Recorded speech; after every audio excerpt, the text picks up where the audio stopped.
Your brain is building reality right now, piece by piece, and it's doing it differently than every other brain on Earth.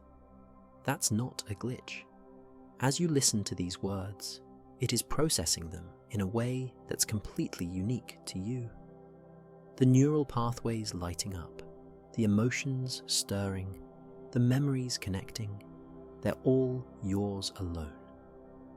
And what we call psychological disorders are simply variations in how these incredible 3-pound universes wire themselves and respond to the world around them. We're exploring the human mind in all its extraordinary complexity. Before we go deeper into this journey, if you enjoy these quiet explorations of science and the human experience, please take a moment to like and subscribe. We share these stories every night, helping you discover something fascinating while finding your way to rest. And leave a comment telling us where you're watching from and what time it is there. It's wonderful knowing we're all scattered across the world, sharing this moment of curiosity together. There are no two brains exactly alike. Even identical twins sharing the same DNA develop different neural patterns based on their experiences. Your brain is as unique as your fingerprint, shaped by genetics, environment, and every single moment you've lived. And just like fingerprints, this diversity is natural, expected, and completely normal. Now, let's explore what makes minds so beautifully different. When we talk about psychological disorders, we're really talking about variations in brain function. Your brain has around 86 billion neurons, each one connecting to thousands of others. These connections form networks that control everything from your breathing to your deepest emotions. Sometimes these networks wire differently. Sometimes they process information in unexpected ways. Sometimes the chemical messengers traveling between neurons move faster or slower than average. None of this makes a brain broken. It makes it different. Think of brains like instruments in an orchestra. A violin plays differently than a trumpet. A drum creates sound through completely different mechanisms than a flute. They're all making music, just through different means. Some brains process emotions more intensely. Others struggle with focus, but excel at creative thinking. Some find social situations overwhelming, while seeing patterns others miss entirely. These aren't flaws in design, they're variations in the endless possibilities of how consciousness can emerge. The idea of a normal brain is actually a myth. If you gathered 100 people and scanned their brains, you'd find 100 different patterns of activity. Some would have larger amygdalas, the almond-shaped structures that process fear and emotion. Others would show more activity in their prefrontal cortex, the area behind your forehead that handles planning and decision-making. You'd see different levels of neurotransmitters, different connection strengths, different ways of organizing information. What matters isn't matching some imaginary standard. What matters is whether your brain's particular pattern lets you live the life you want. When the variation causes significant distress or makes daily functioning difficult, that's when we talk about disorders. But even then, we're not talking about something wrong with you as a person. We're talking about how your particular brain wiring interacts with the world around you. Understanding this changes everything. It shifts the conversation from what's wrong to what's different, and more importantly, what can help. One of the most misunderstood variations is depression. Most people picture someone crying, unable to get out of bed, drowning in sadness. But that's not usually how it shows up. Depression is quieter than that, and far more complex. Depression feels like exhaustion that sleep doesn't fix. It's waking up after 10 hours and feeling like you've been awake for 3 days straight. Your body becomes heavy, like gravity increased overnight. Simple tasks, brushing your teeth, making coffee, responding to a text, require the energy of climbing a mountain. This isn't laziness. This is your brain's energy systems struggling to function normally. The physical symptoms surprise most people. Depression lives in your body as much as your mind. Headaches that won't quit, stomach problems with no clear cause, muscle aches that feel like you've been working out when you've barely moved. Your chest might feel tight, like something's pressing down on it. Food loses its taste. Everything feels muted, filtered through grey glass. Then there's the numbness. This catches people off guard because they expect sadness, but instead they feel nothing at all.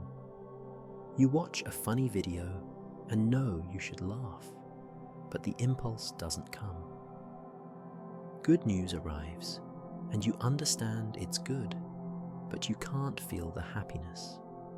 It's like being separated from your emotions by a thick wall. You can see them on the other side, but you can't reach them. Here's what's happening in your brain during depression. The reward system, controlled largely by a neurotransmitter called dopamine, stops working properly. Dopamine is what makes activities feel pleasurable and motivating. When you eat your favorite food or spend time with someone you love, dopamine signals that this is good, this is worth doing again. In depression, these signals weaken or disappear entirely. Your brain stops registering pleasure from things that used to bring joy. It's not that you've stopped caring about those things. Your brain chemistry has temporarily lost the ability to generate the feeling of caring. Another neurotransmitter, serotonin, also plays a role. Serotonin helps regulate mood, sleep, appetite, and how you process emotions. When serotonin levels drop, or when the receptors that catch serotonin signals don't work efficiently, your emotional baseline shifts downward. Everything becomes harder to process. Your sleep cycle breaks. Your appetite disappears or becomes overwhelming. The world feels more threatening and less manageable than it actually is. The hippocampus, a seahorse-shaped structure deep in your brain, can actually shrink during prolonged depression. This matters because the hippocampus helps form new memories and regulate emotions. As it shrinks, learning becomes harder, memory gets foggy, and emotional regulation becomes even more difficult. It's a cycle that reinforces itself. But here's the crucial part that brings hope. Neurons can rewire. They can form new connections, strengthen existing pathways, and create alternative routes for signals to travel. Brain scans of people recovering from depression show actual physical changes. The hippocampus can grow again. Neurotransmitter systems can rebalance. New neural pathways form, creating roads to joy that bypass the broken sections. This rewiring takes time. It happens through treatment, through therapy, sometimes through medication, often through a combination of approaches. But it happens. The brain that feels stuck in depression today has the capacity to function differently tomorrow, next week, next year. Depression isn't a permanent state, even when it feels endless. While depression dampens your brain's responses, anxiety does the opposite. It amplifies everything, turning whispers into screams and small concerns into catastrophes. Your brain's alarm system gets stuck in the on position, reading danger everywhere. At the center of anxiety sits the amygdala, two almond-shaped clusters of neurons buried deep in your brain. The amygdala's job is threat detection. When you see a car speeding toward you, your amygdala fires instantly, triggering your body to jump back before your conscious mind even registers what's happening. This system has kept humans alive for millions of years. In anxiety disorders, it fires too easily and too often. Imagine a smoke detector so sensitive it goes off when you toast bread. That's an anxious amygdala. A slightly raised voice becomes a threat. An unanswered text means rejection. A small mistake at work signals complete failure.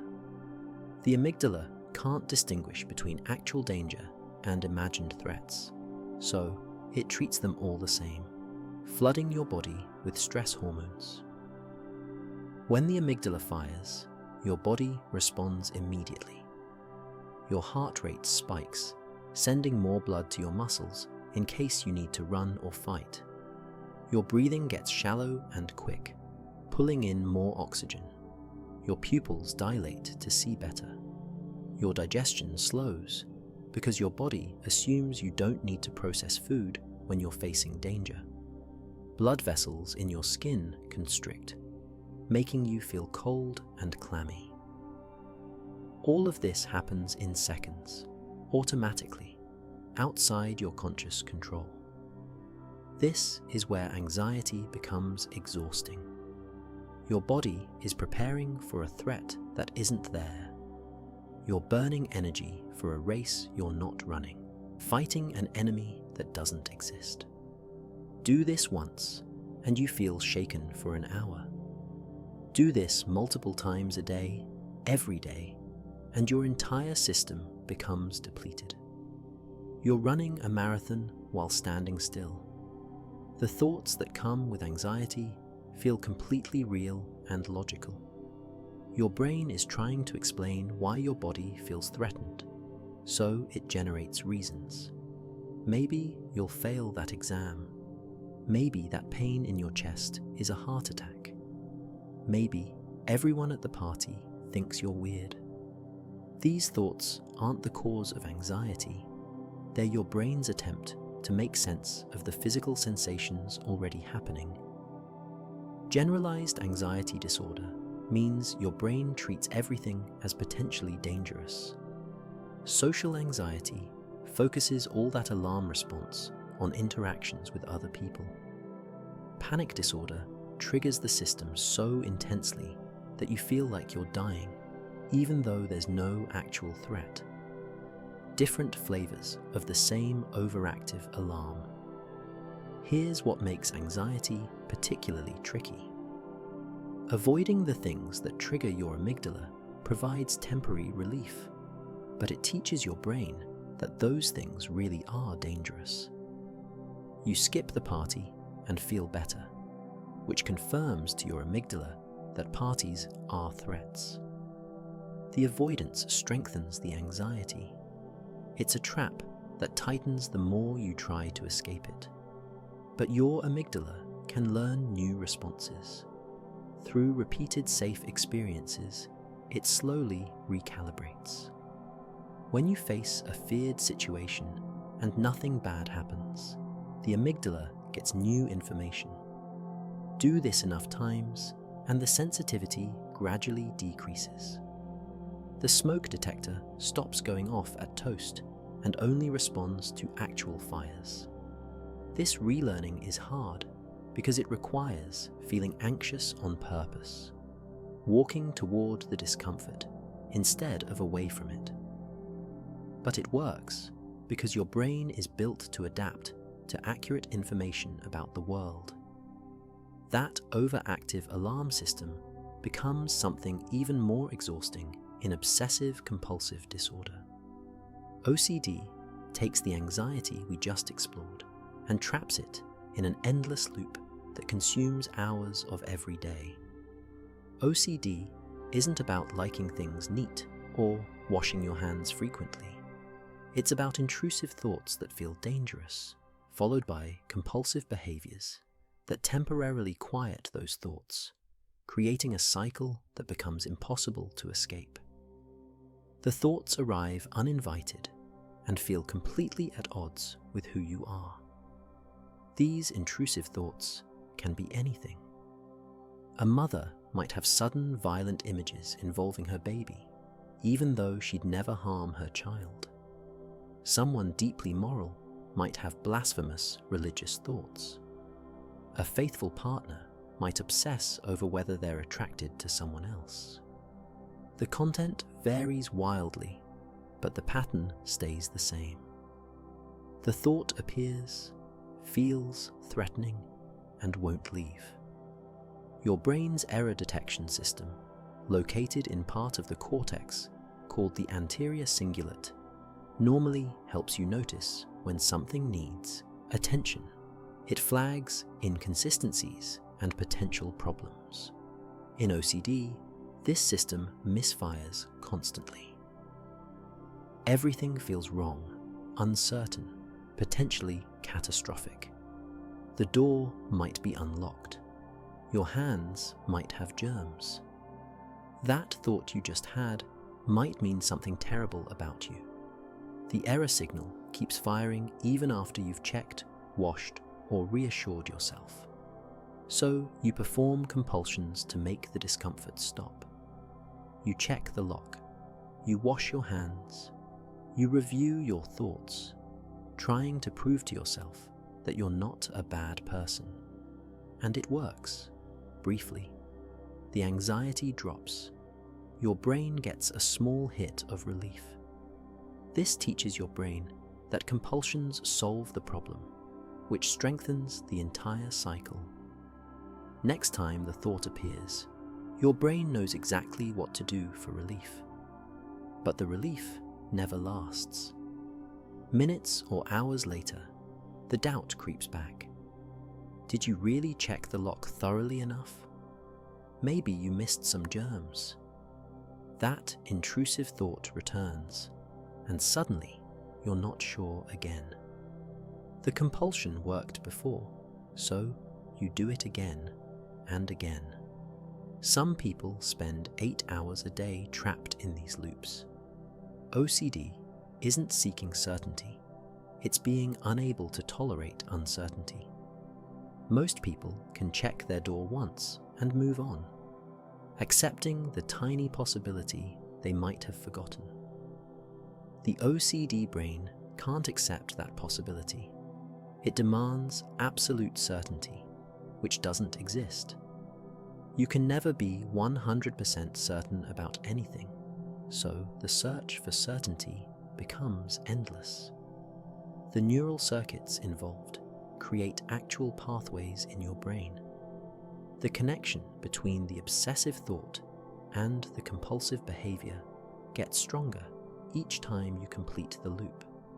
It's like walking the same trail through woods until it becomes a deep groove you automatically follow. Your brain takes the efficient path it's learned, even though that path leads to suffering.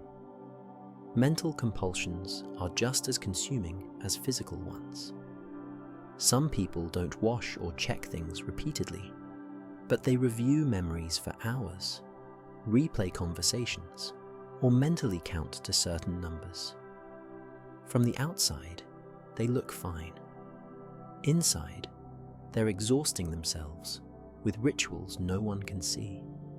Breaking free from OCD means learning to sit with uncertainty and let intrusive thoughts exist without responding to them. This feels impossible because every instinct screams to perform the compulsion, to get relief. But when you resist the compulsion, something remarkable happens.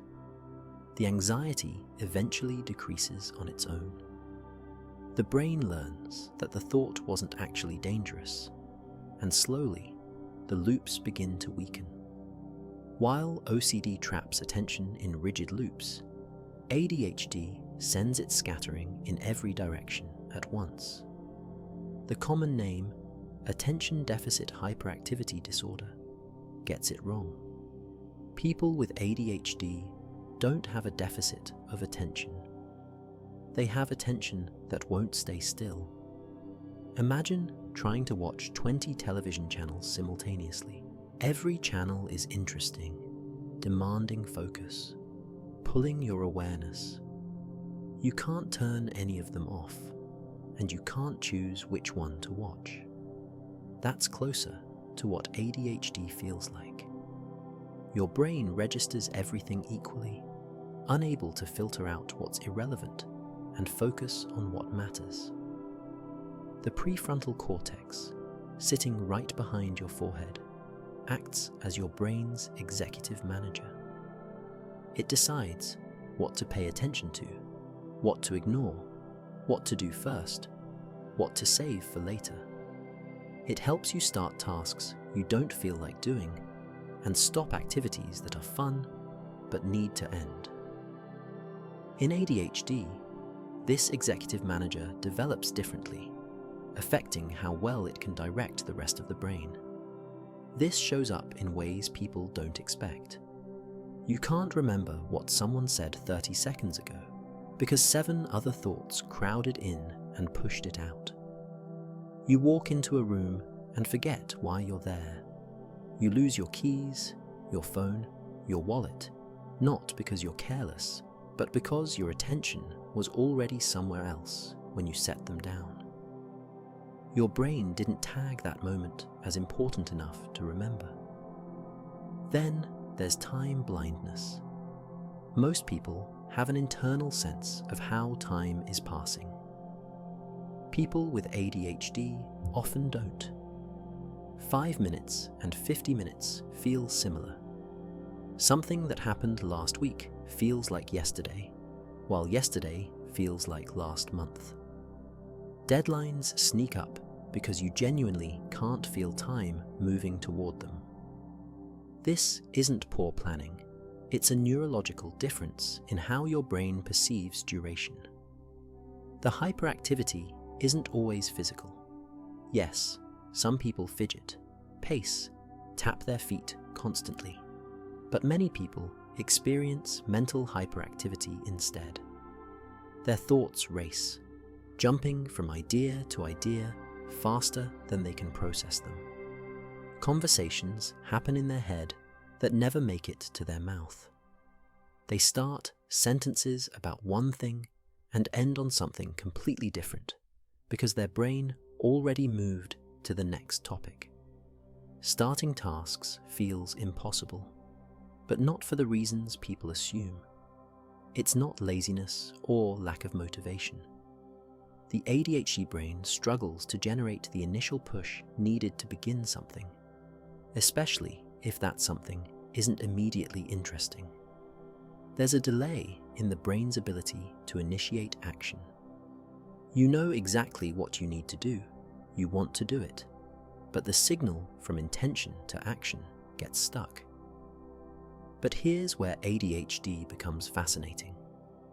When something genuinely captures attention, the ADHD brain can hyperfocus. Hours disappear. You forget to eat, to drink water, to use the bathroom. The same brain that couldn't focus for 5 minutes on a boring task can now focus for 8 hours straight on something interesting. This isn't a contradiction.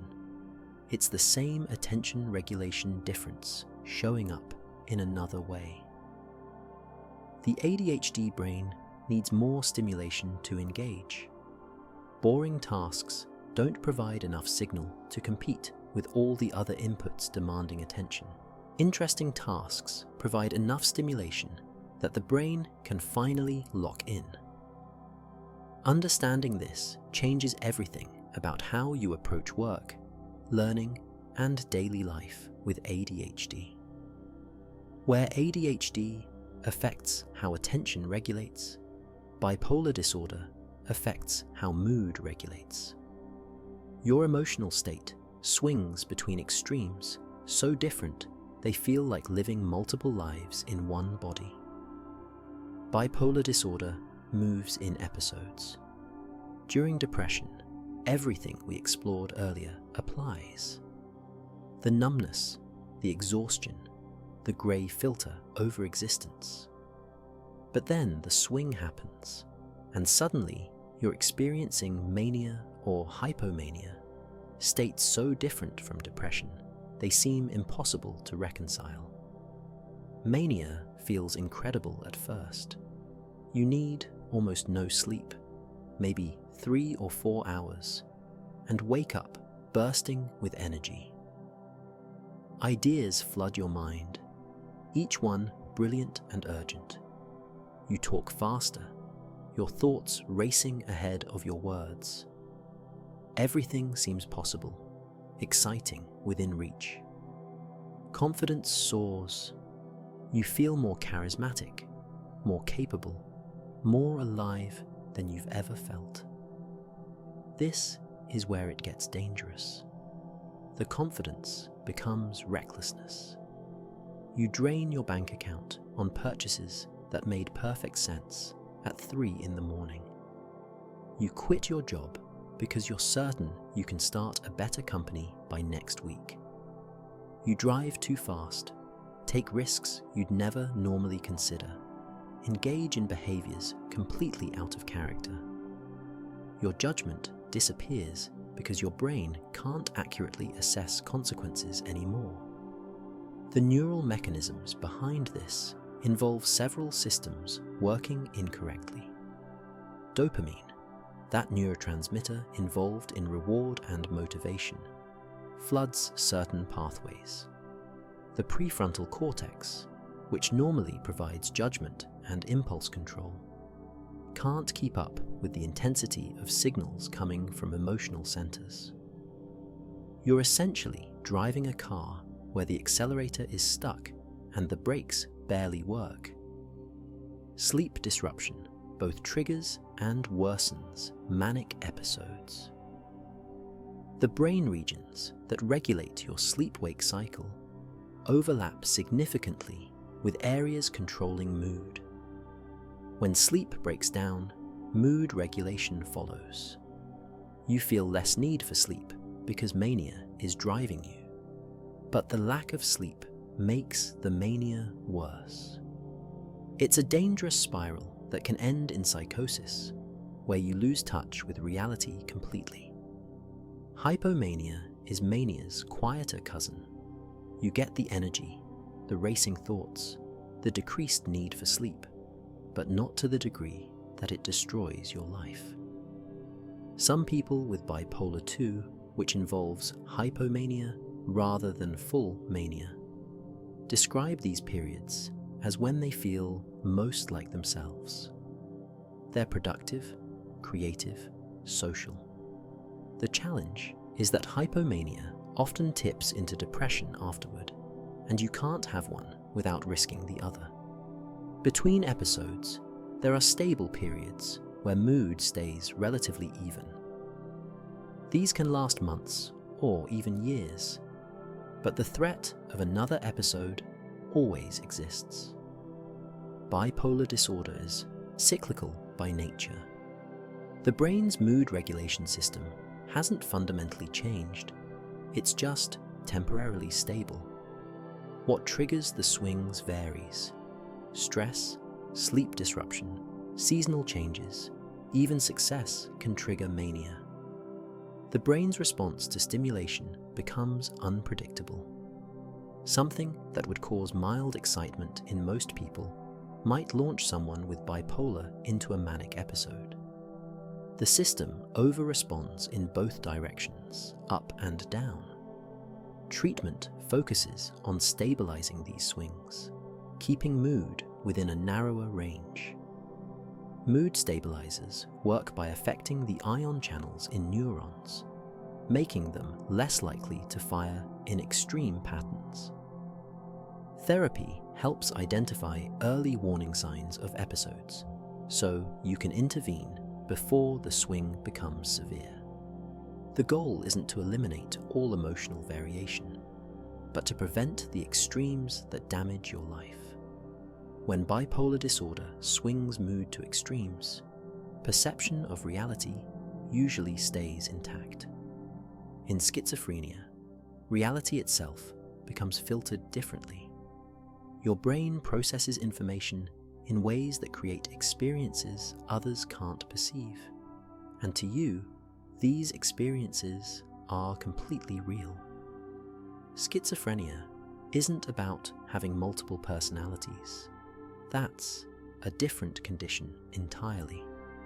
Schizophrenia involves hallucinations, delusions, and disorganized thinking that stem from how the brain filters and interprets sensory information and constructs beliefs about the world.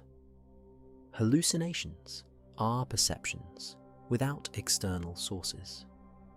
You hear voices when no one is speaking. You see people who aren't there. You smell things others can't detect. These aren't imagined. They're generated by your brain as if they were real sensory input. The auditory cortex activates during auditory hallucinations, the same way it does when you hear actual sounds. Your brain is producing the experience of hearing, just without the external stimulus that normally triggers it. The voices often comment on your actions, argue with each other, or give commands. They feel external, like they're coming from outside your head, which makes them impossible to dismiss as just thoughts. Some people develop relationships with their voices over time, learning which ones are harmful and which are benign. The voices become part of their reality. Delusions are fixed false beliefs that don't change even when faced with contradictory evidence. You might believe you're being followed by government agents, that your thoughts are being broadcast to others, that you're receiving special messages through the television. These beliefs feel absolutely certain because your brain is constructing them with the same neural machinery that creates all your beliefs about reality.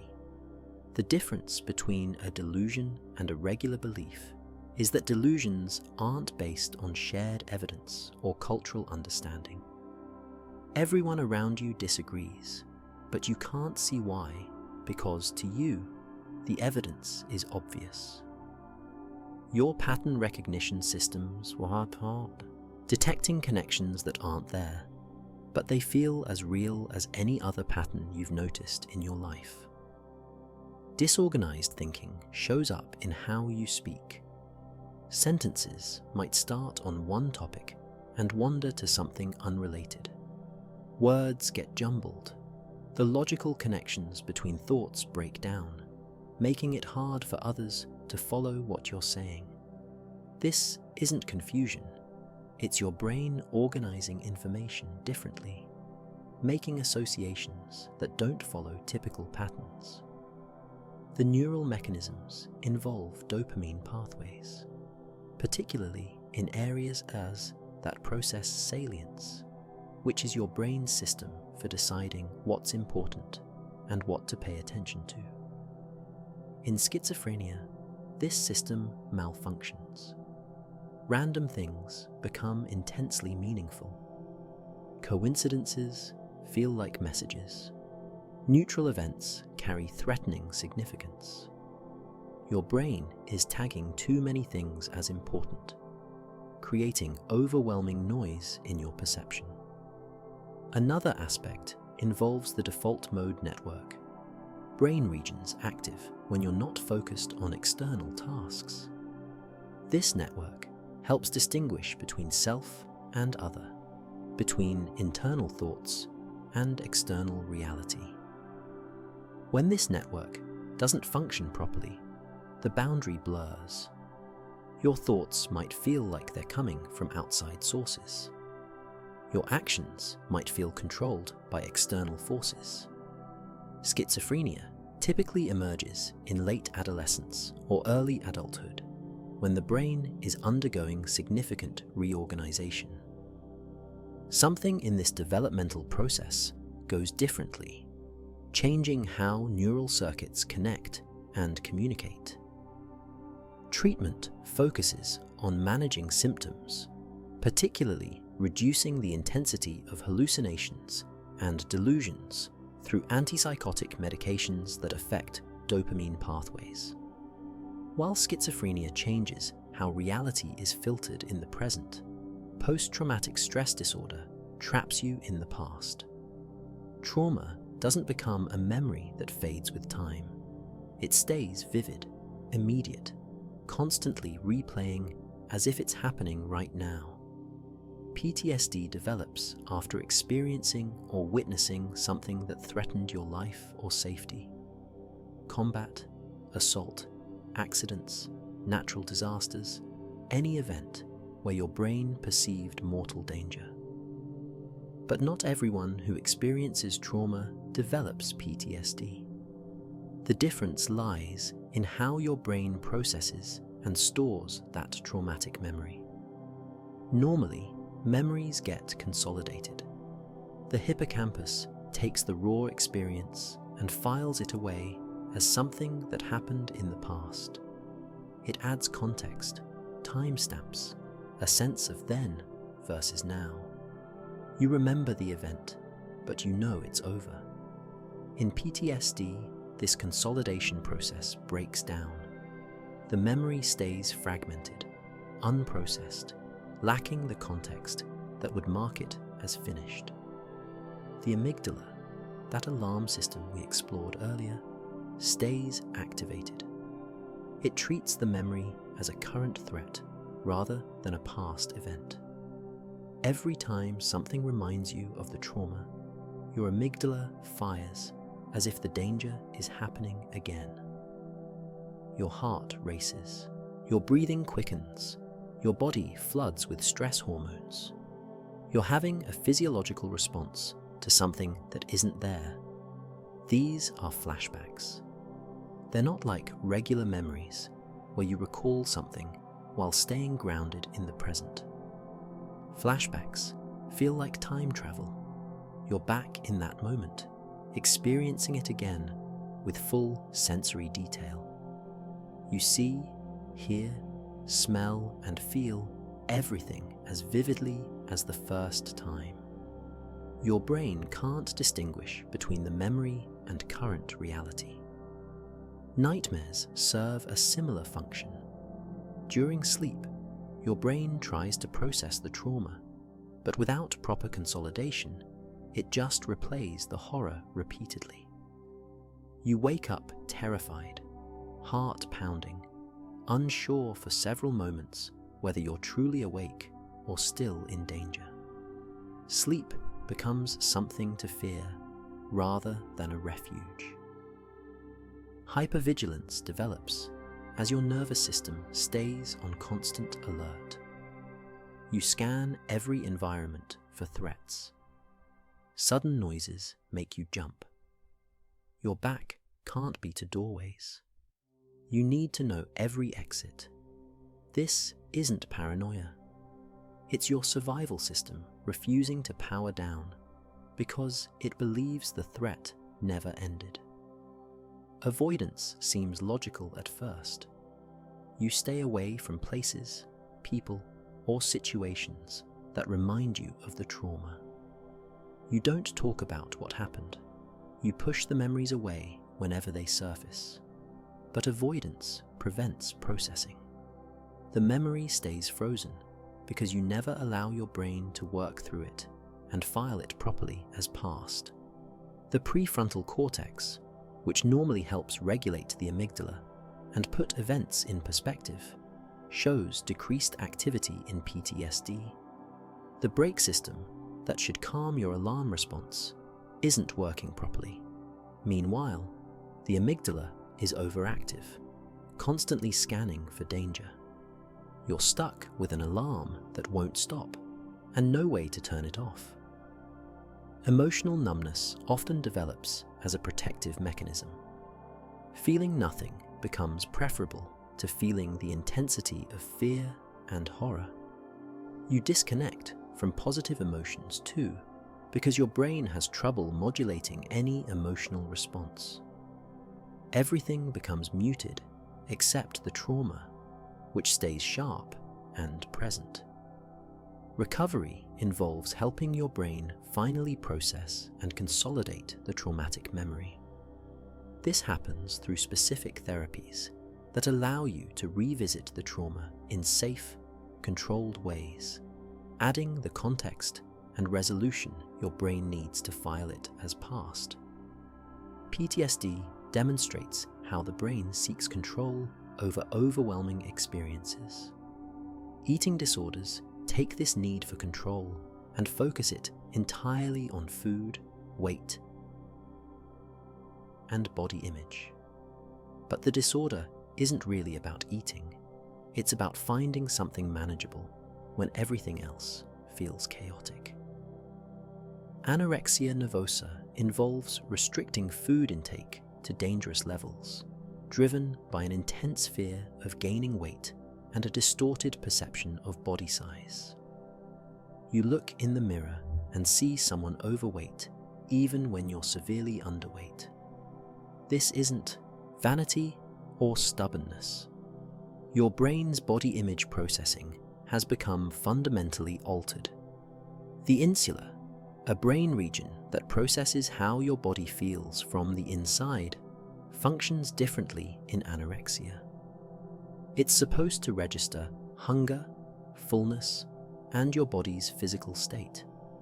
But in anorexia, these signals get distorted or ignored. You genuinely don't feel hungry even when your body is starving. The disconnect between your body's needs and your brain's perception becomes extreme. Restricting food provides a sense of control and accomplishment. When other areas of life feel uncertain or overwhelming, you can control what you eat. Every meal skipped, every calorie avoided, becomes a victory. Your brain's reward system, dampened in so many other areas, lights up with each successful restriction. The disorder feeds itself through this twisted reward mechanism. Bulimia nervosa involves cycles of binge eating, followed by purging through vomiting, laxatives, or excessive exercise.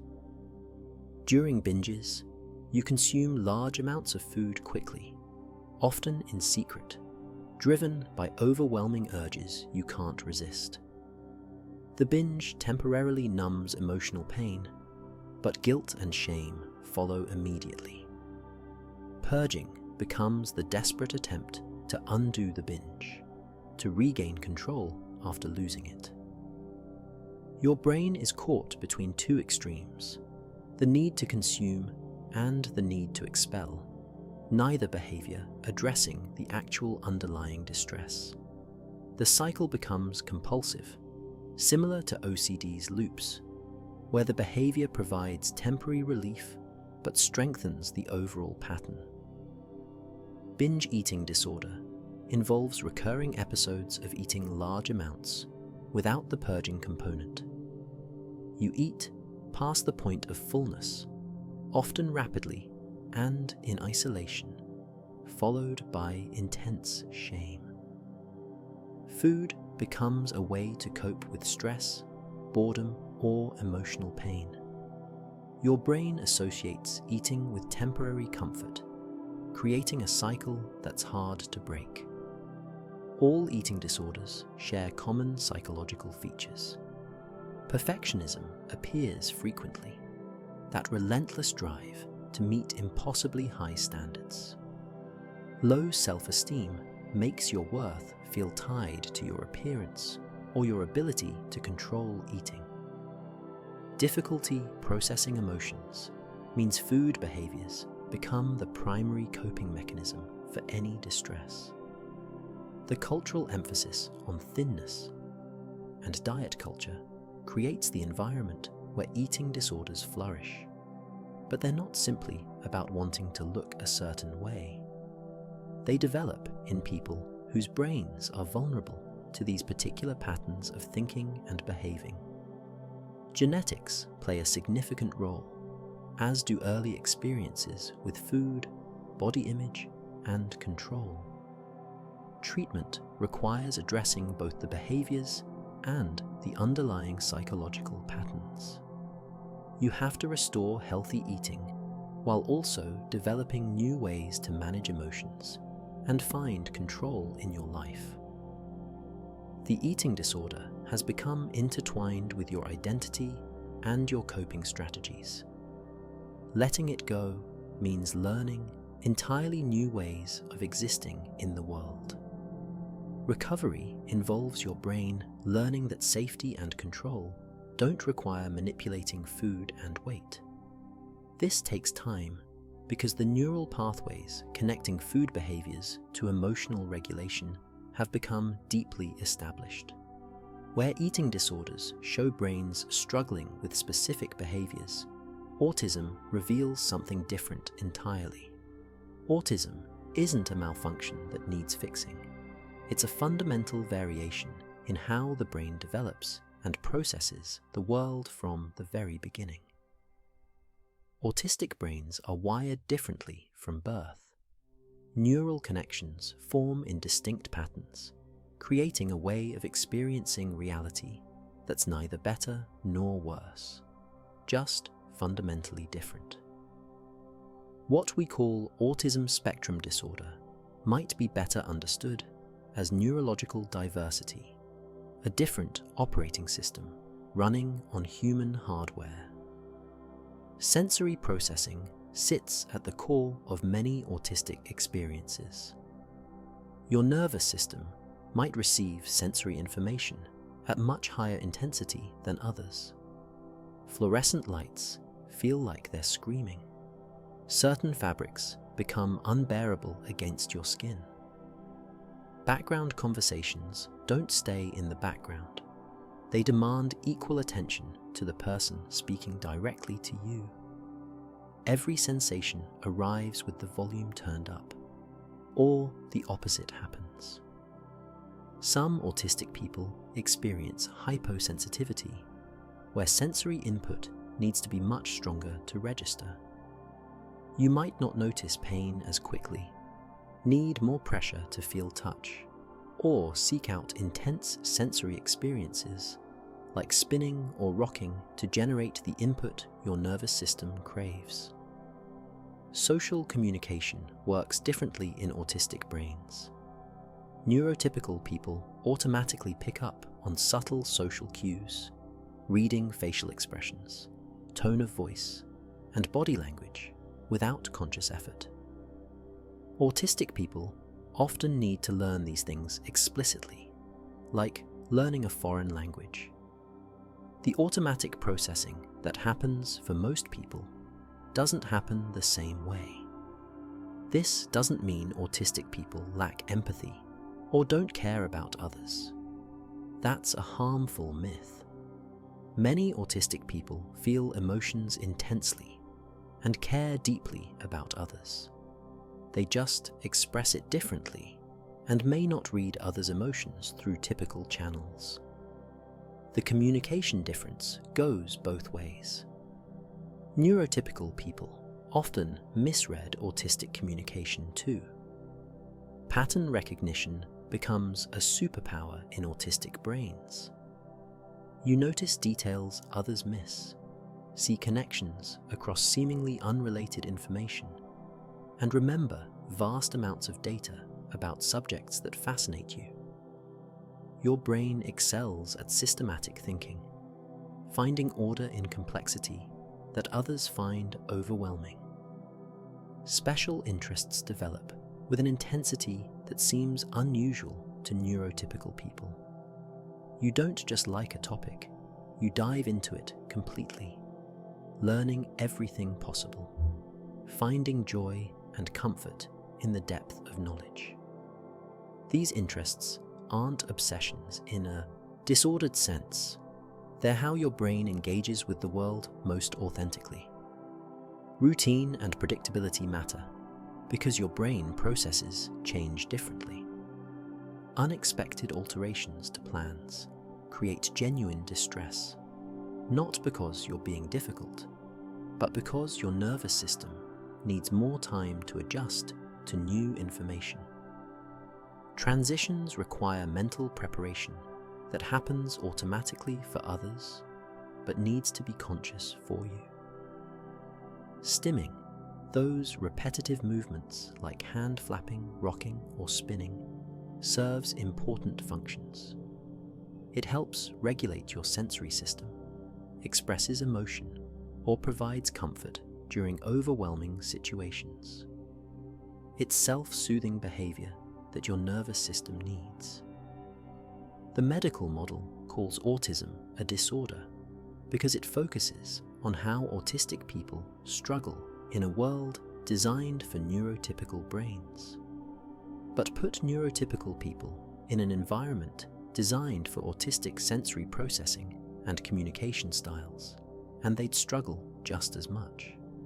The difficulty isn't inherent to autism. It's created by the mismatch between autistic neurology and neurotypical expectations. Understanding autism as difference rather than deficit changes everything about how we approach support and accommodation. Autism shows how brains can process everything more intensely. Borderline personality disorder takes emotional intensity to another level entirely, where feelings arrive with such overwhelming force they consume everything else. People with borderline personality disorder experience emotions at maximum volume constantly.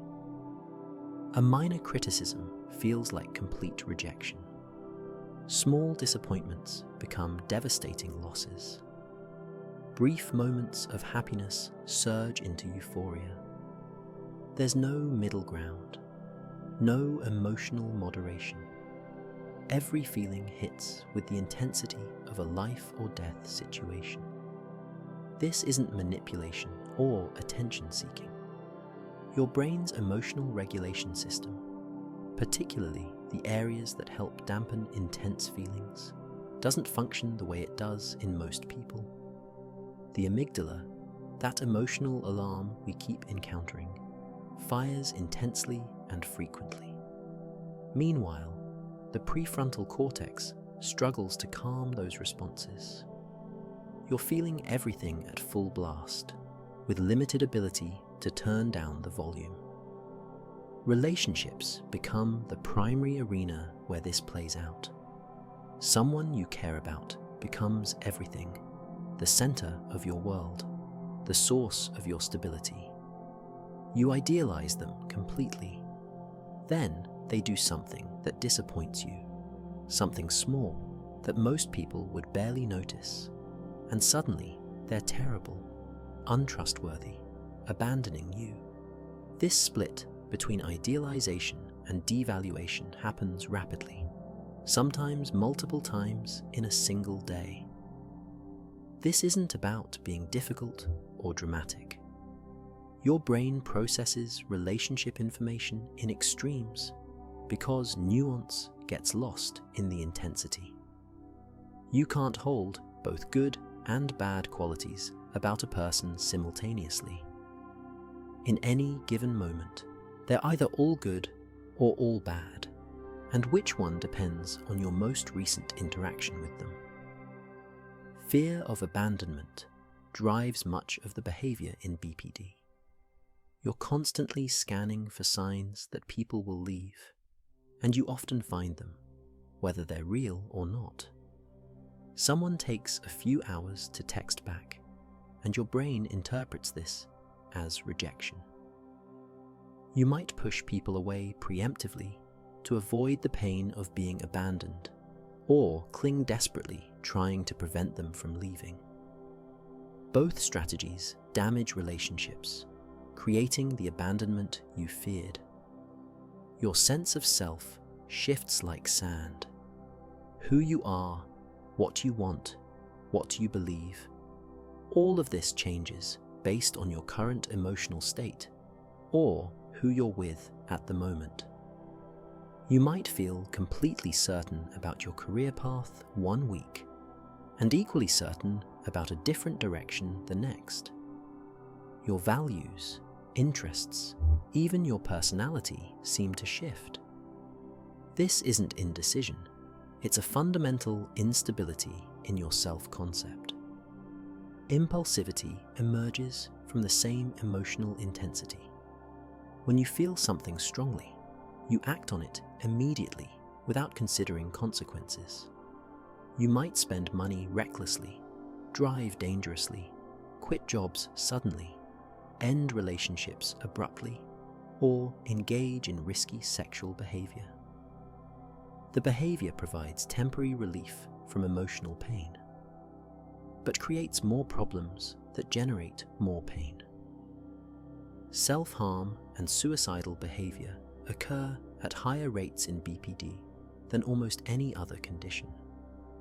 Physical pain can temporarily override emotional pain, providing a brief escape. The visible wound feels more manageable than the invisible emotional agony. Suicidal thoughts often emerge from the overwhelming nature of the emotional storms, a desperate desire to make the intensity stop. Chronic feelings of emptiness sit underneath all of this.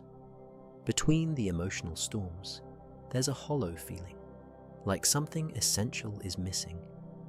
You don't know who you are when you're not feeling something intensely or defining yourself through relationships.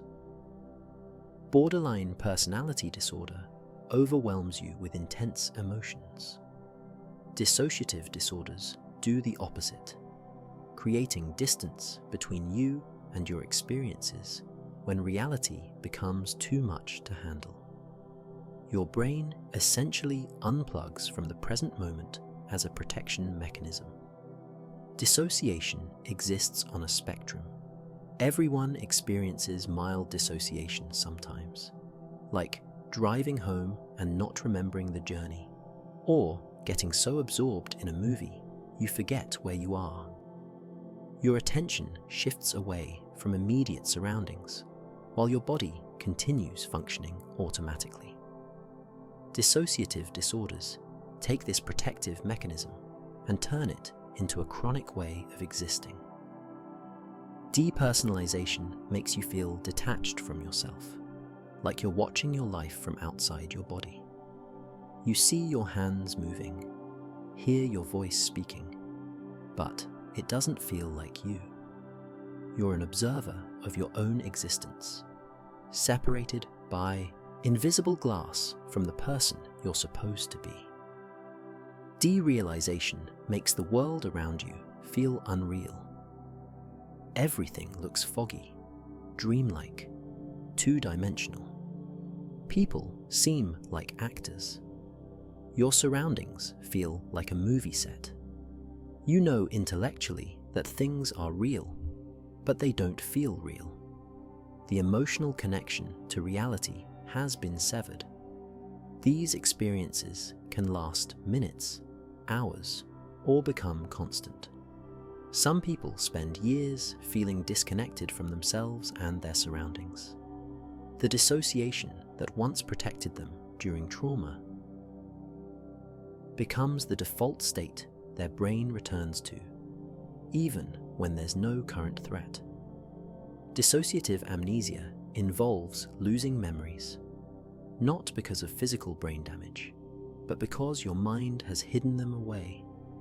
You might lose hours, days, or even years of memory. The information still exists somewhere in your brain, but you can't access it consciously. Your brain has decided certain memories are too dangerous to remember, so it locks them away completely. Dissociative identity disorder, previously called multiple personality disorder, represents the extreme end of this protective spectrum. Your identity fragments into distinct parts, each with their own memories, behaviors, and ways of perceiving the world. These aren't separate people living in one body. They're compartmentalized aspects of one person who couldn't integrate into a single, coherent self. This fragmentation typically develops in childhood in response to severe, repeated trauma.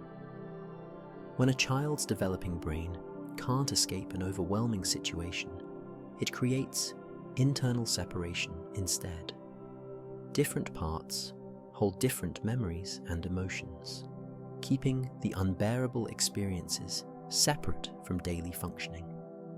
What begins as an adaptive survival strategy becomes a structural feature of how identity is organized. The neural mechanisms involve disruptions in normal memory integration and self-perception. The hippocampus, which normally binds memories into coherent narratives, functions differently. The default mode network, which creates your sense of continuous self, fragments. Brain regions that should communicate seamlessly become disconnected. Living with dissociation means losing time.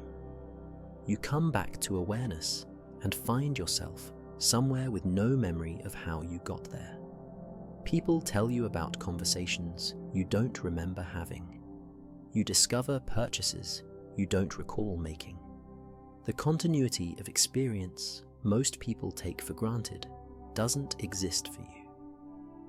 Treatment focuses on helping your brain reconnect the dissociated parts. This requires slowly processing the trauma that made dissociation necessary in the first place, building tolerance for difficult emotions and memories, and learning to stay present instead of automatically disconnecting. Your brain needs to learn that the threat has passed and disconnection is no longer necessary for survival. Dissociation disconnects you from reality as protection. Social anxiety does something different. It connects you too intensely to what you imagine others are thinking about you.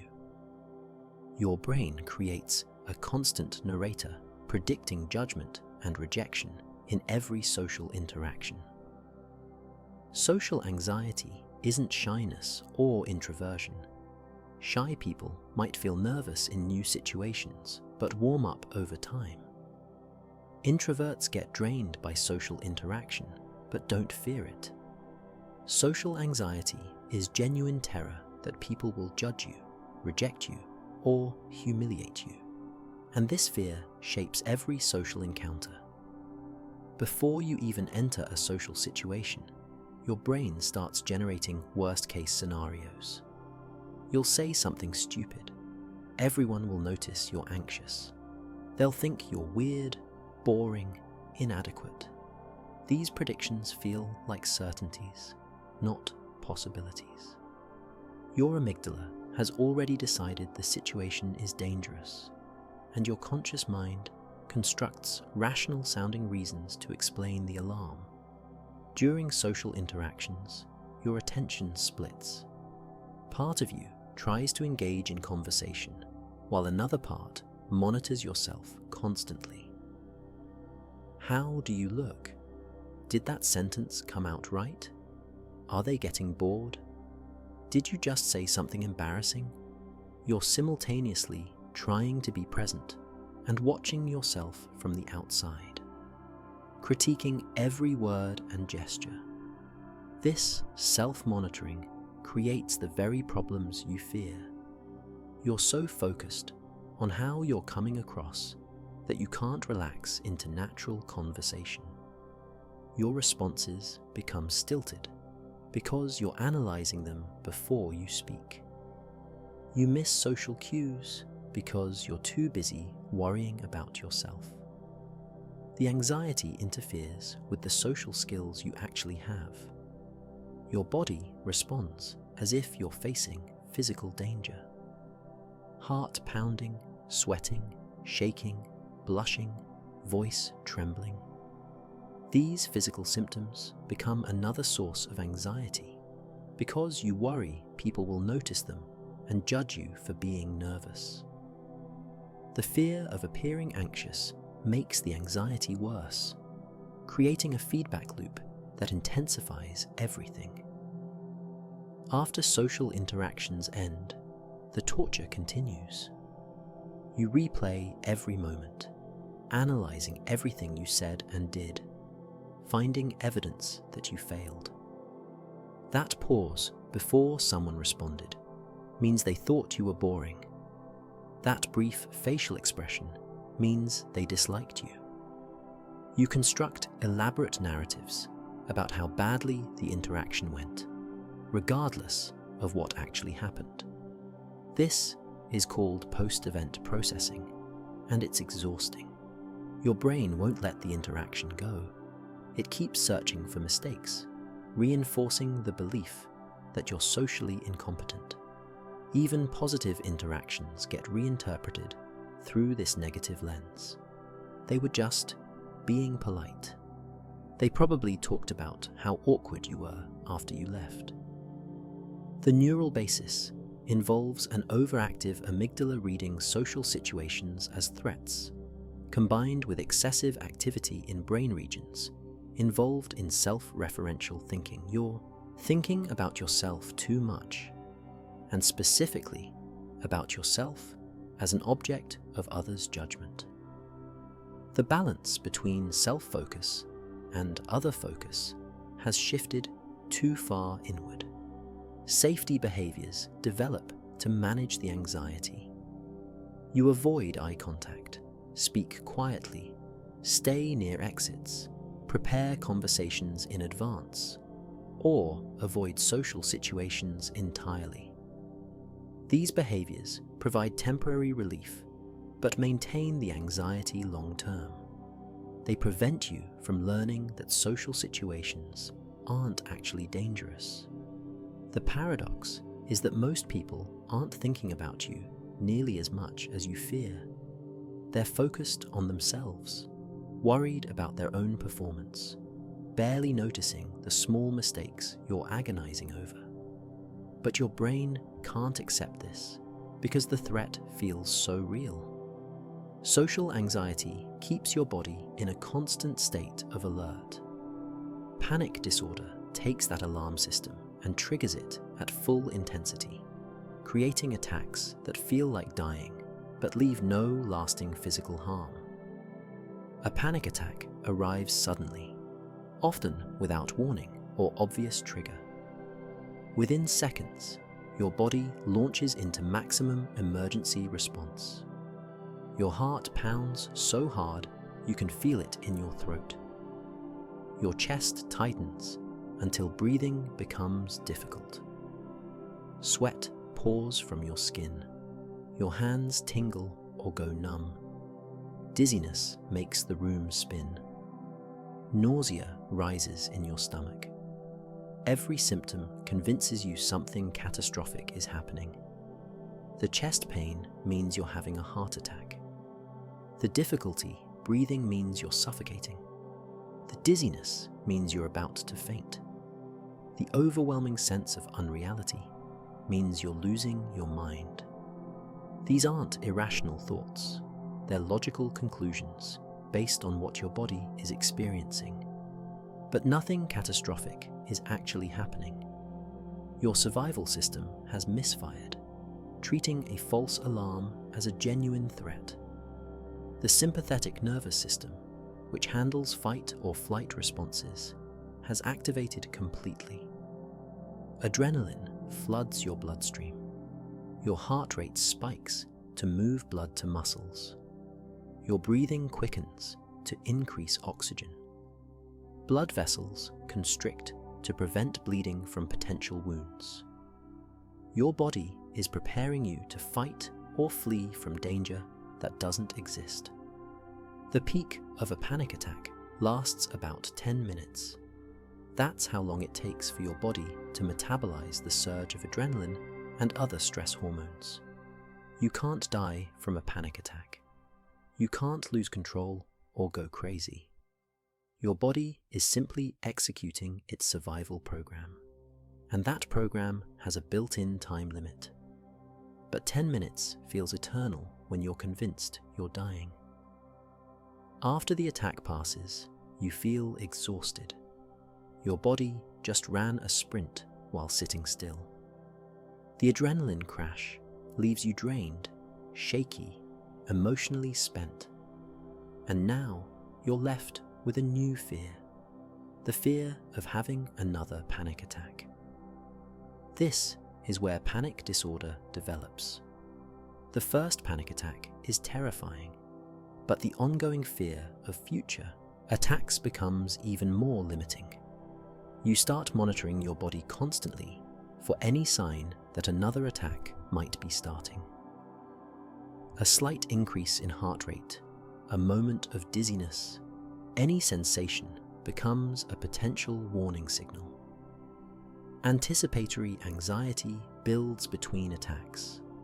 You avoid places where you've had attacks before, or places where escape would be difficult if an attack occurred.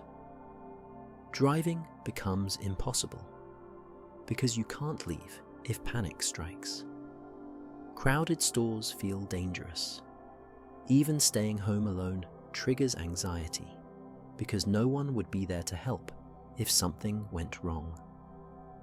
Agoraphobia often develops alongside panic disorder. You restrict your life to spaces that feel safe, which usually means fewer and fewer places over time.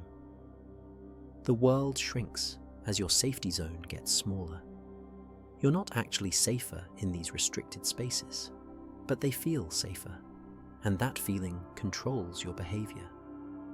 The cruel irony is that panic attacks can't hurt you, but fearing them can destroy your life. The disorder isn't the attacks themselves, it's the fear of attacks that changes how you live. Your entire existence becomes organized around avoiding a 10-minute experience that, while terrifying, is physiologically harmless. Treatment involves learning that panic attacks aren't dangerous and that the symptoms, while uncomfortable, will pass on their own. This means experiencing attacks without fighting them, allowing your brain to learn through direct experience that the threat isn't real. Panic disorder involves intense episodes that eventually pass. Persistent depressive disorder, also called dysthymia, works differently. It's not dramatic crashes, but a constant low hum of depression that colors years of life without ever fully lifting. Imagine waking up every day under grey skies. Not storms, just persistent overcast that never breaks. That's persistent depressive disorder. You function well enough to go to work, maintain relationships, handle responsibilities. From the outside, you look fine. Inside, everything feels muted, effortful, joyless. The symptoms are similar to major depression, but less severe and far more enduring. You feel tired most days, but not completely immobilized. Food doesn't taste quite right, but you still eat. Sleep is disrupted, but you get some rest. Nothing is catastrophically wrong, yet nothing feels good either. You exist in a space between wellness and crisis that lasts for years. 2 years is the minimum duration for diagnosis. But many people live with dysthymia for decades without realizing it's a condition rather than just who they are. When depression becomes your baseline, you forget what it feels like to not be depressed. This might just be how life is. Maybe everyone feels this way, and you're the only one admitting it. The insidious part is how it steals time. Years pass where you're technically functional, but never truly present or engaged. You go through motions, complete tasks, show up to events, but joy remains out of reach. Positive experiences happen, but don't land properly. Good news registers intellectually, but doesn't generate the emotional response it should. You're watching life through slightly foggy glass. Hopelessness becomes a lens through which you see everything. Not acute despair, but chronic pessimism about the future. Things won't get better. This is just how it will be. You stop making long-term plans because you can't envision a future that feels worth planning for. Hope requires emotional energy you don't have. Self-esteem erodes slowly over the years. When nothing brings satisfaction and everything requires effort, you start believing there's something fundamentally wrong with you. Other people seem to find joy easily. They have energy for hobbies, excitement about plans, enthusiasm for life. Your inability to feel these things becomes evidence of personal failure rather than a treatable condition. The neurobiological mechanisms mirror major depression, but at lower intensity. Neurotransmitter systems function below optimal levels. The reward pathways don't quite fire properly. Brain regions involved in motivation and pleasure show decreased activity. But it's all subtle enough that you keep functioning, which paradoxically makes the condition harder to recognize and treat. Persistent depressive disorder often starts in childhood or adolescence and continues into adulthood. When you've been depressed since you were young, you have no memory of feeling different. This becomes your personality, your temperament, your nature. You're just pessimistic, low energy, not very happy. The idea that this could be a treatable condition rather than an unchangeable trait doesn't occur to you. Treatment can lift the grey skies, but it requires first recognizing that they're not supposed to be there. Your baseline doesn't have to be mild chronic depression. Feeling neutral most of the time isn't normal. Life can have more color, more energy, more genuine pleasure than what you're experiencing. But after years of grey, it's hard to imagine what clear skies would even feel like. We've explored conditions that feel permanent, patterns that seem unchangeable, neural pathways that appear fixed. But here's the remarkable truth that changes everything. Your brain can rewire itself.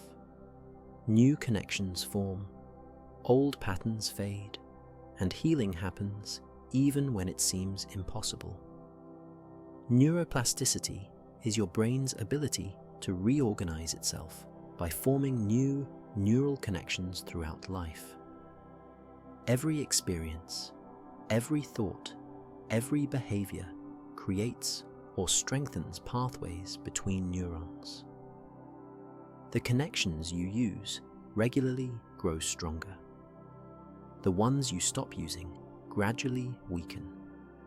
Your brain is constantly reshaping itself based on how you use it. This happens at the physical level. When neurons fire together repeatedly, the synapses connecting them become more efficient. The signal travels faster, requires less energy, becomes automatic. This is how skills become habits, how repeated thoughts become default patterns, and unfortunately, how disorders can become entrenched. But it also means the process can work in reverse. Depression physically changes the brain, particularly the hippocampus, which can shrink during prolonged depressive episodes. But studies show that successful treatment actually increases hippocampal volume again. The brain grows back. New neurons form in a process called neurogenesis. The structure that depression damaged can repair itself when the right conditions exist. Anxiety disorders create hyperactive amygdala responses and well-worn pathways between threat detection and fear responses.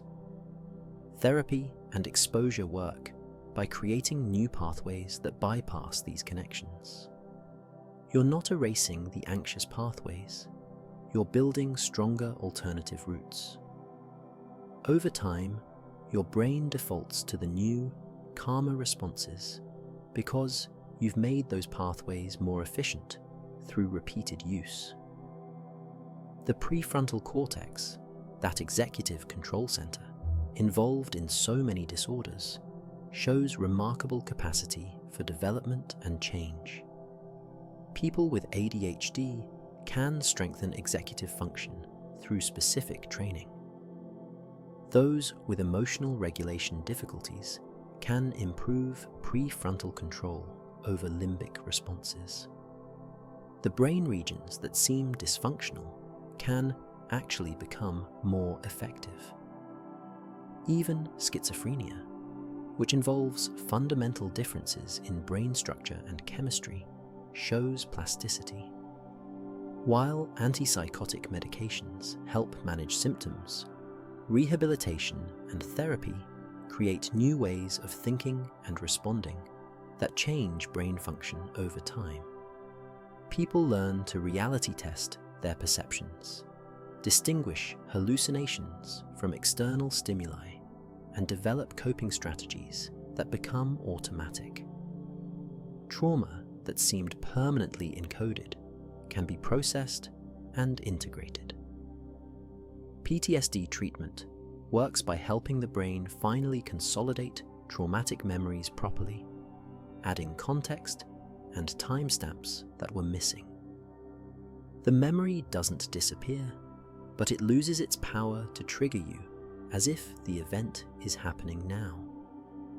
Your hippocampus and prefrontal cortex learn to override amygdala responses.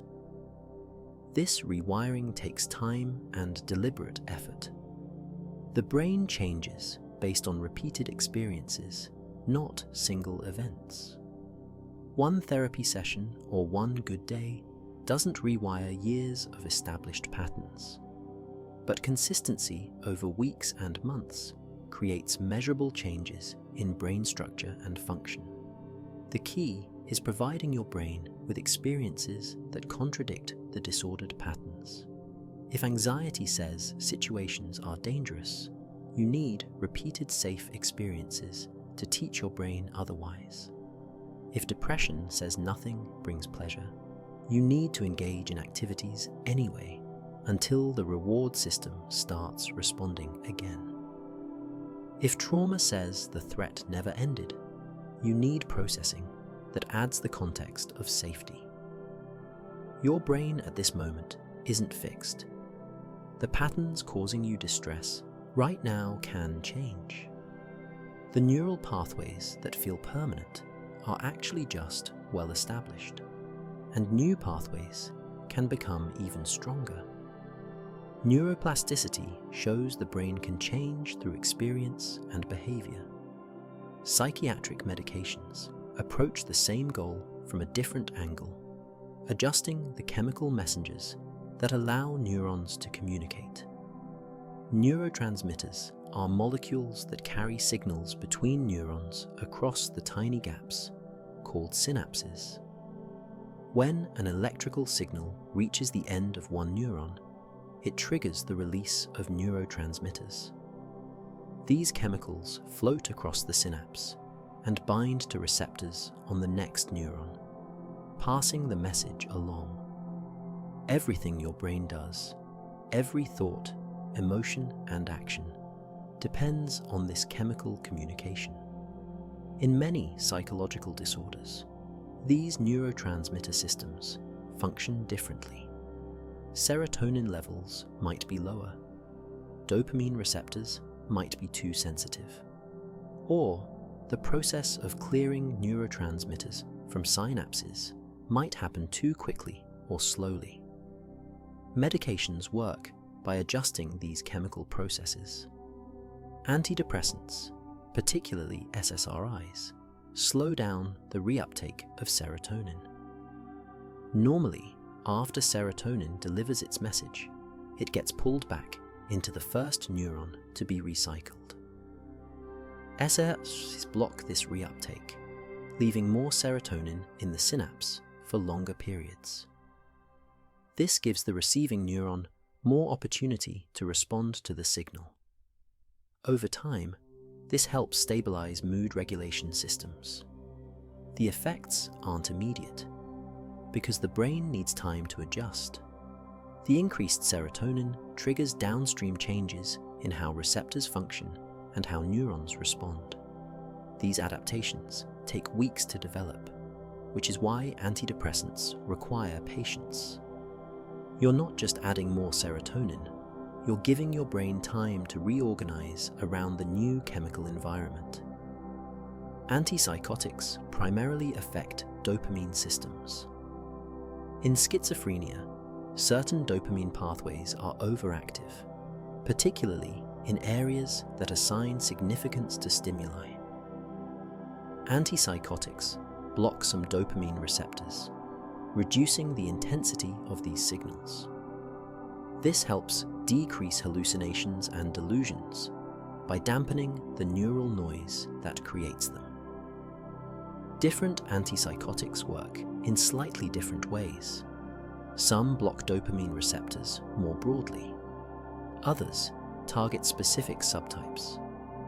Newer medications also affect serotonin and other neurotransmitter systems. The goal is finding the combination that reduces symptoms while minimizing side effects. Mood stabilizers for bipolar disorder work through various mechanisms. Lithium, one of the oldest psychiatric medications, affects multiple neurotransmitter systems and appears to protect neurons from damage during mood episodes. Anticonvulsants, originally developed for epilepsy, help stabilize electrical activity in neurons, preventing the extreme firing patterns that characterize mood swings. Stimulant medications for ADHD increase dopamine and norepinephrine in the prefrontal cortex. This helps the executive control system function more effectively, improving focus, impulse control, and task initiation. The increased neurotransmitter availability helps the prefrontal cortex do what it's supposed to do, but struggles with in ADHD. Anti-anxiety medications like benzodiazepines enhance the effects of GABA, an inhibitory neurotransmitter that calms neural activity. When GABA binds to receptors, it makes neurons less likely to fire. This reduces the overall excitability of your nervous system, creating the calming effect.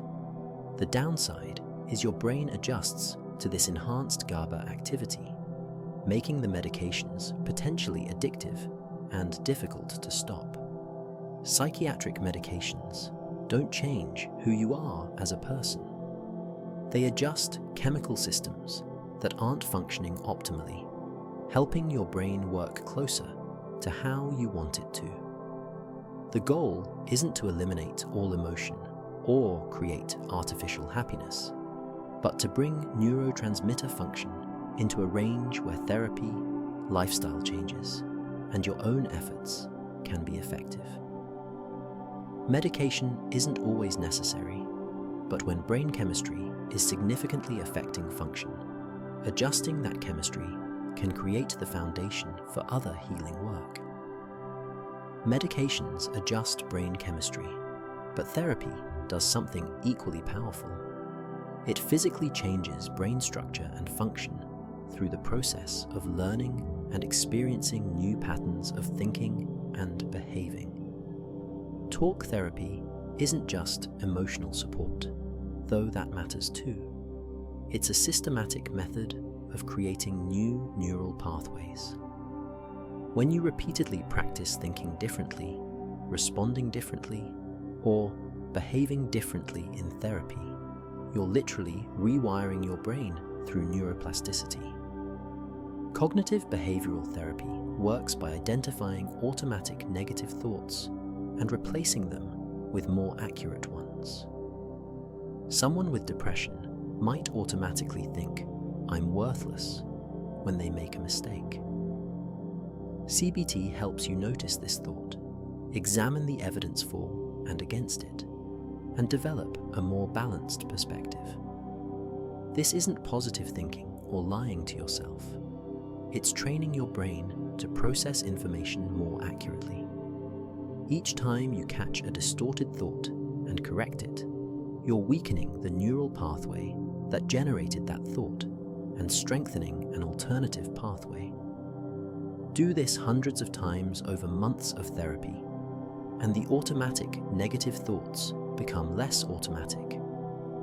Your brain starts defaulting to more balanced interpretations because you've made those pathways stronger through repeated use. Brain scans show this happening. Before CBT for depression, certain regions show overactivity in areas generating negative thoughts and underactivity in prefrontal regions that regulate emotion. After successful therapy, the pattern shifts. The overactive regions calm down, the regulatory regions activate more, and the changes persist even after therapy ends. Exposure therapy for anxiety disorders works through a related mechanism. Your amygdala has learned that certain situations are dangerous. Exposure provides direct experience that contradicts this learning. You face the feared situation repeatedly in a controlled way, and nothing terrible happens. Your amygdala receives new information that updates its threat assessment. This process is called extinction learning. You're not erasing the fear response. You're teaching your brain a new association that competes with and eventually overrides the old one. The original fear memory still exists, but your brain has learned a stronger competing memory that the situation is actually safe. Trauma-focused therapies help the brain finally process memories that stayed frozen and unintegrated. EMDR, for example, uses bilateral stimulation while you recall traumatic memories, helping your brain reprocess them with proper context and integration. The memory gets moved from its stuck state in the amygdala into properly stored long-term memory in the hippocampus. Dialectical behavior therapy, developed specifically for borderline personality disorder, teaches skills for emotional regulation and distress tolerance. Through practice, you're strengthening the prefrontal cortex's ability to modulate limbic responses. The intense emotions don't necessarily become less intense, but your ability to manage them improves as you build stronger regulatory pathways. The therapeutic relationship itself creates brain changes. Feeling understood and accepted activates neural systems involved in social connection and safety. This calms stress responses and allows learning to happen more effectively. Your nervous system needs to feel safe before it can change maladaptive patterns. Therapy requires active participation. You can't passively sit in sessions and expect change.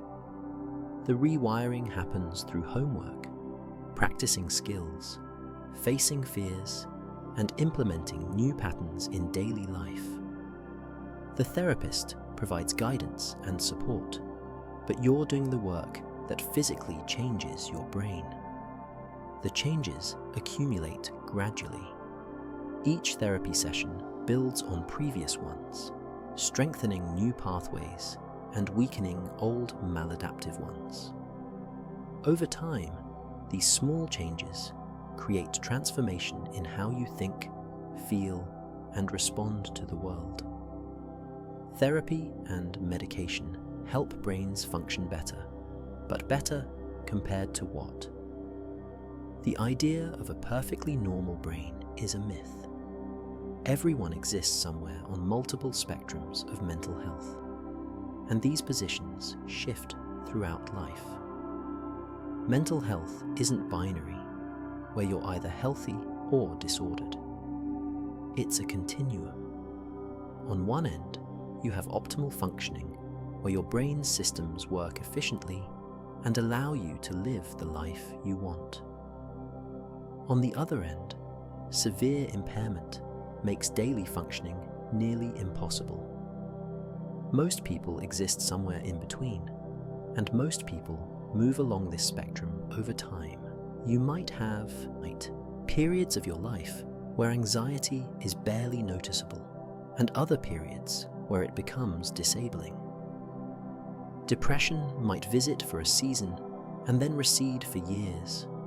Attention and focus might be adequate most of the time, but struggle under stress.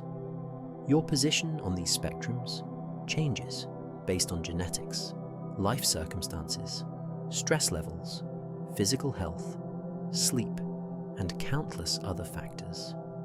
The disorders we've explored represent points on these spectrums where functioning becomes significantly impaired. But the underlying traits exist in everyone to varying degrees. Everyone experiences anxiety sometimes, feels down occasionally, has intrusive thoughts, struggles with focus, or finds social situations challenging. The difference is intensity, duration, and impact on your life. Consider attention. Some people naturally focus easily for hours. Others need frequent breaks and varied stimulation. Neither is wrong. They're just different points on the attention regulation spectrum. ADHD is the far end, where these differences significantly interfere with functioning, but the variations in attention exist across the entire population. The same applies to emotional intensity. Some people experience emotions mildly and briefly. Others feel everything deeply and intensely.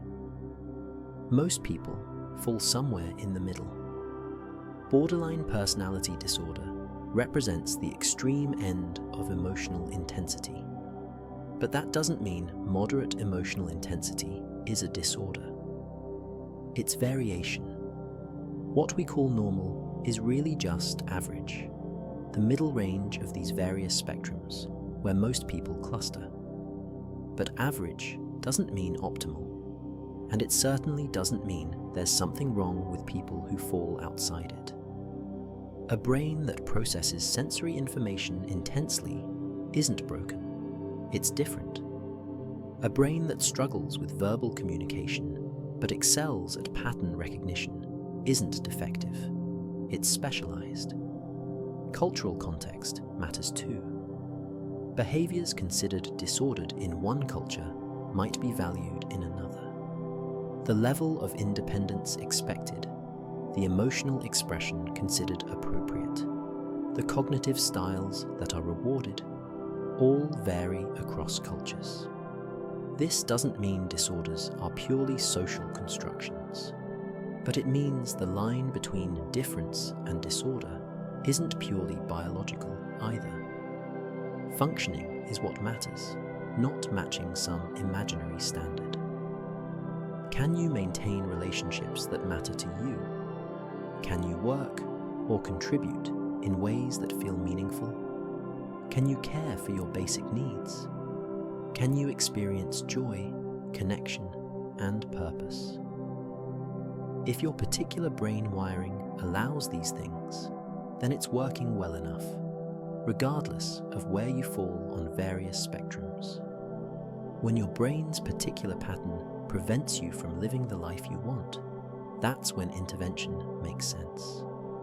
Not to make you normal, because normal doesn't exist, but to help you function in ways that align with your goals and values. The diversity of human minds is vast.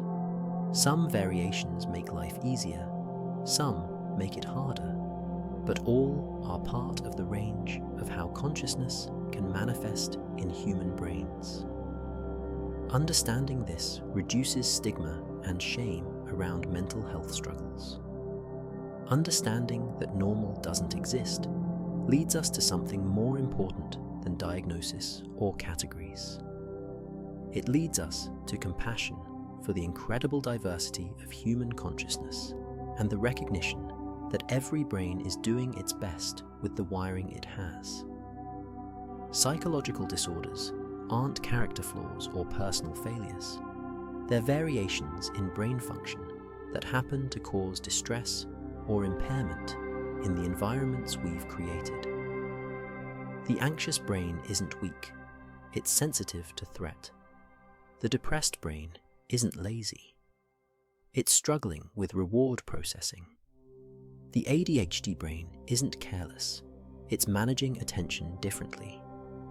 Understanding the mechanism doesn't erase the struggle, but it changes the shame.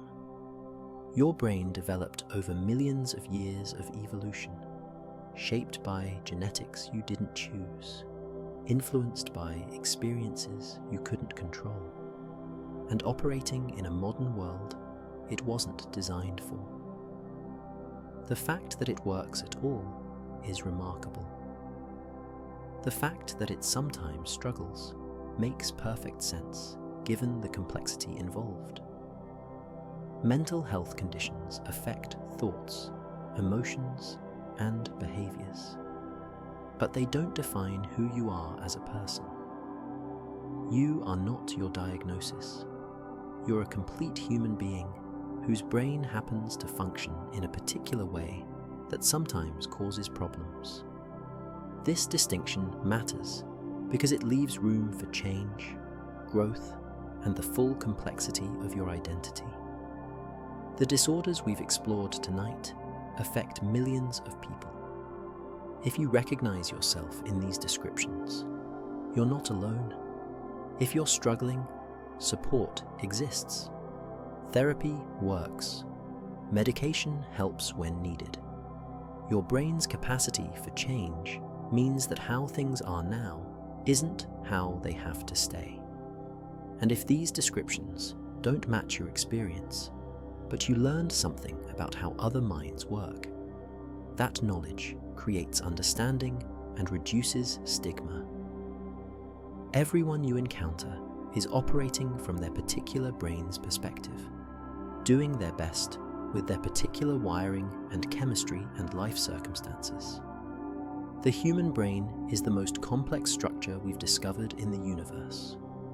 3 pounds of tissue generating consciousness, emotion, thought, creativity, and the full spectrum of human experience. That this incredibly complex system sometimes develops variations that cause difficulty shouldn't surprise us. What should amaze us is how often it works beautifully despite the countless things that could go differently. Tonight, we've explored variations in brain function that create distress, but we've also seen the mechanisms of healing, the capacity for change, and the hope that comes from understanding. Your mind is remarkable in its complexity and beautiful in its uniqueness. Before we rest, if this journey through the human mind brought you something valuable, please take a moment to like this video and subscribe to Simple Sleepy Science. We create these quiet explorations every night, helping you discover something fascinating while finding your way to peaceful rest. Tomorrow, we'll explore something new together. Leave a comment about what resonated with you tonight, and know that sharing these experiences helps others feel less alone in their struggles. Now, as we finish this exploration, let your mind settle. Take a deep breath. Let your body relax into whatever surface supports you. The journey through consciousness is complete for tonight. Rest now, knowing that your mind, whatever its particular patterns and struggles, is doing exactly what millions of years of evolution designed it to do.